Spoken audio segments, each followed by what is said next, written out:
2008 թվականին Ռոբերտ Քոչարյանի աշխատավարձը եղել է 400,000 դրամ։ 400,000 դրամ։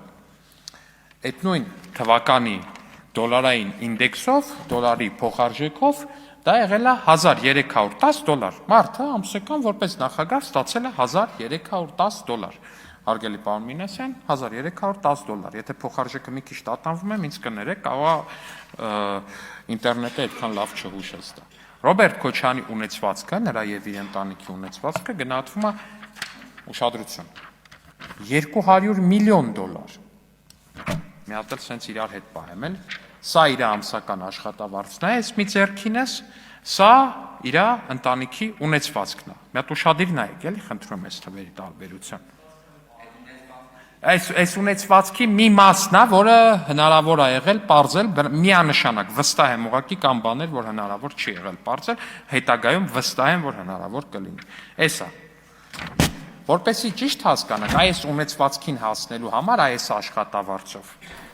Ռոբերտ Քոչարյանը պետք է աշխատեր 12,722 տարի։ 12,722 տարի պետք է աշխատեր, որ այսքան աշխատավարձ ստանար։ Եթե տարով այդքան էլ լավ չեմ բացատրում, կներեք, եկեք թվով բանով, ամսով բացատրեմ։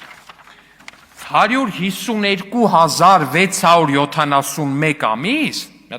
թիվը մի հատ էլ էլի ուշադիր, 152,671 ամիս պետք է աշխատեր, որ այս ունեցվածքը ունենար։ Նույնիսկ եկեք ենթադրենք, որ ամեն ամիս սենց մեր պես բան է արել, էլի սենց են, որ պարգևավճար բառը, որ ասում եք, ենթադրենք ամեն ամիս կրկնակի պարգևավճար է ստացել, Եթե ամեն ամիս կրկնակի պարգևավճար ստանար, դրա համար իրան պետք կլներ 75,000 ամիս, որ այսքան ունեցվածք ունենար Ռոբերտ Քոչարյանը։ Նայեք այս թիվը։